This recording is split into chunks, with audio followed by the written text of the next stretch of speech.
Court room में पहुंचे तो उसकी चिंताएं रहती हैं, पत्नी का क्या है, बच्चों का क्या है, कौन वकील किया जाए, कैसे बेल ली जाए, क्या बहस हो रही है।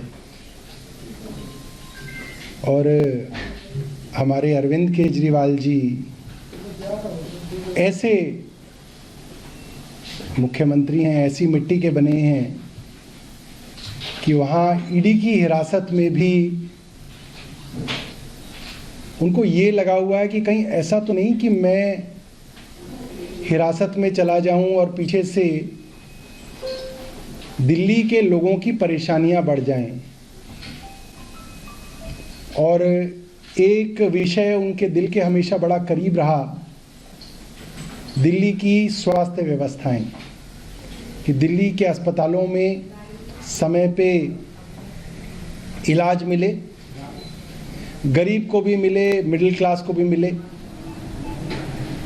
मुफ्त इलाज मिले, मुफ्त दवा मिले, मुफ्त टेस्ट मिले। मुझे याद है कि जब मुख्यमंत्री जी बाहर थे तो मुझे कहते थे कि तू कब जाएगा अस्पताल, कब जाएगा? तो मैं बोलूँगा सर कल जाऊँगा।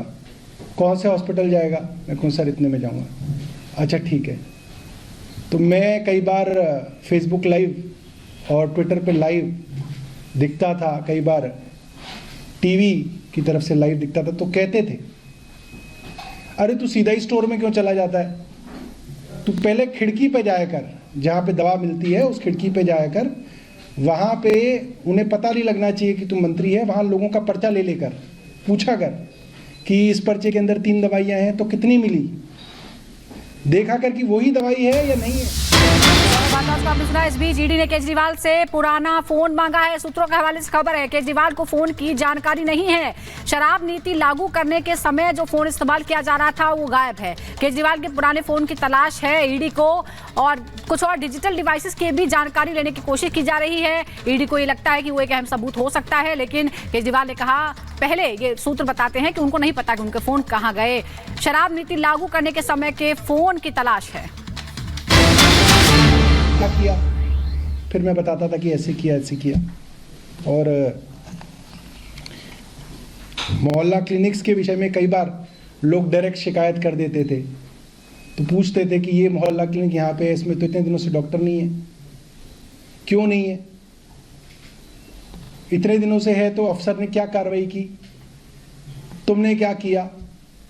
एक एक चीज का ध्यान रखते थे।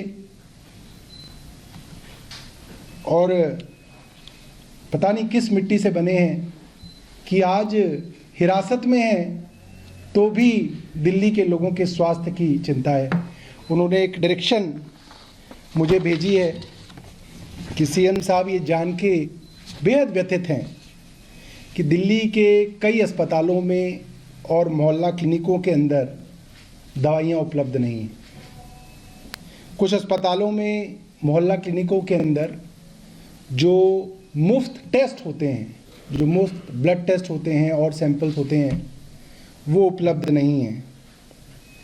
और उन्हें लगता है कि उनके जेल में जाने की वजह से दिल्ली में किसी को तकलीफ नहीं होनी चाहिए। वो जेल के अंदर हों, बाहर हों, जब भी कोई गरीब आदमी सरकारी अस्पताल में दवाइयाँ लेने जाए उसे दवा मिले।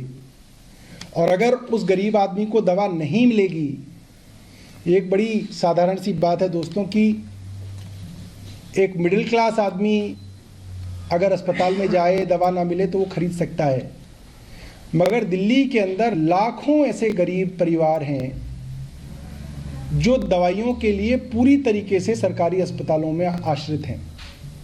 और कुछ लोगों की तो दवाइयाँ ऐसी हैं जो जब तक जिएंगे तब तक उनकी दवा चलेगी।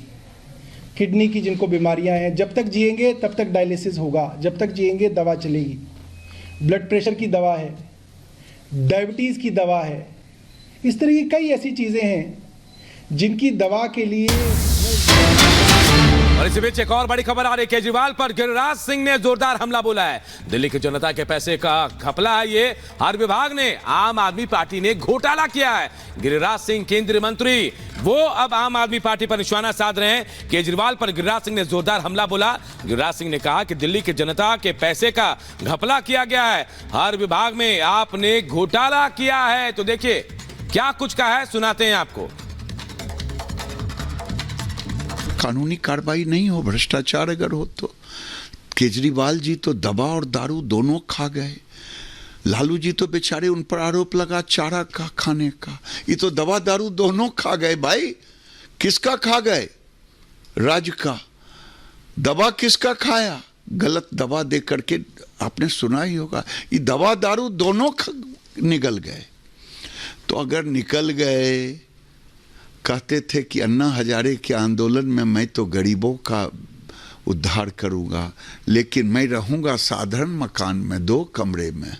आज 100 करोड़ 50 करोड़ अपने घर पर लगा दिए। ये सब कुछ छिपाने की बात है। तो ये सब किए हैं तो भुगतना तो पड़ेगा ही। तो लगातार बीजेपी हमलावर है आम आदमी पार्टी पर, अरविंद केजरीवाल पर। अरविंद केजरीवाल जेल में बंद हैं, अभी तक इस्तीफा नहीं दिया। हमारे 2 सहयोगी इस वक्त हमारे साथ जुड़े हुए हैं, जतिन और अंजलि हमारे साथ हैं। आज एक बार फिर प्रदर्शन की भी तैयारी है, जतिन भी हमारे साथ जुड़े हुए हैं। जतिन, देखिए, आम आदमी पार्टी की तैयारी पहले से थी, एक सर्वे भी कराया गया था कि क्या जेल से सरकार चलनी चाहिए, और आम आदमी पार्टी का दावा कि लोगों ने हाँ कहा था। अब क्या हमें एलजी के ही आदेश का इंतजार करना होगा, तभी पता चलेगा कि आखिरकार सरकार चलेगी कैसे दिल्ली की? आज बिल्कुल देखिए, संवैधानिक संकट इस लिहाज से भी है क्योंकि दिल्ली सचिवालय को चलाने की जिम्मेदारी अरविंद केजरीवाल की है, दिल्ली के मुख्यमंत्री की है। जो भी बड़े फैसले लेने हैं उसके लिए कैबिनेट की जरूरत है और सचिवों के साथ बैठक की जरूरत है, उनके डायरेक्शंस की जरूरत है। लेकिन अरविंद केजरीवाल जब बतौर मुखिया अगर जेल में होंगे या ईडी कस्टडी में है तो वो किस तरीके से काम करेंगे? सिर्फ एक लेटर पर भेज देने से, या जो क्लेम कर देती है आम आदमी पार्टी की, ये निर्देश अरविंद केजरीवाल का ईडी कस्टडी से है, उससे कामकाज नहीं चलेगा। तो एलजी का देखना होगा कि इसमें क्या कुछ रुख रहने वाला है। लेकिन कानून ये बोलता है कि बिना कोर्ट की परमिशन से ऐसा नहीं हो सकता है। अब देखना होगा कि आम आदमी पार्टी क्या कोर्ट का रुख करती है। अगर कोर्ट का रुख करती है तो उसमें क्या कुछ दलीलें होंगी। अगर जेल भी चले जाते हैं, जब कस्टडी खत्म हो जाएगी तो उसके बाद जेल मैनुअल का पालन करना पड़ेगा। उसके कुछ नियम कायदे कानून है, एक लिमिटेड समय मिलता है, कैबिनेट की बैठक वहां पर नहीं हो सकती, गृह सचिव की मीटिंग वहां पर नहीं हो सकती। तमाम ऐसी चीजें हैं जो एक प्रोटोकॉल है, वो जेल या ईडी कस्टडी में पूरा नहीं हो सकता। लेकिन सबसे बड़ी इसमें बात यही है कि कोर्ट का निर्देश इसके अंदर बिल्कुल जतिन, यही सबसे बड़ा सवाल है। सबसे बड़ा सवाल यही है कि आखिर कैसे ये सब कुछ हो रहा था, क्योंकि ईडी का कहना है कि ना हमने कोई कंप्यूटर दिया, ना ही कुछ और दिया। तो ऐसे में आदेश कहां से आ रहे हैं?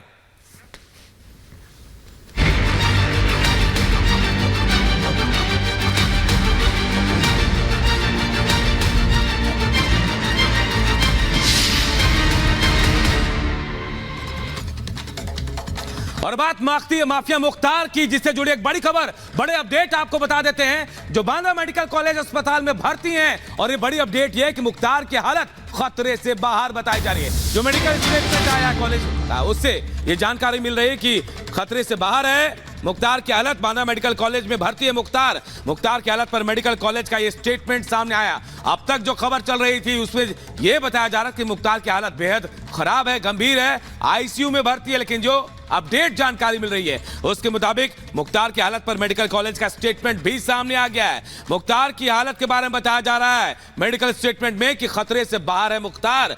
बांदा मेडिकल कॉलेज में फिलहाल मुख्तार भर्ती है। देर रात मुख्तार अंसारी को बांदा जेल से मेडिकल कॉलेज में शिफ्ट किया गया था और वहां इस वक्त मुख्तार अंसारी का इलाज चल रहा है। और मुख्तार की हालत पर मेडिकल कॉलेज का स्टेटमेंट आया, मुख्तार की हालत खतरे से बाहर है। बांदा मेडिकल कॉलेज का यह स्टेटमेंट सामने आया। अब रिश्तेदार भी पहुंचे हैं, रिश्तेदार मंसूर अंसारी का क्या कहना है आपको जरा सुना।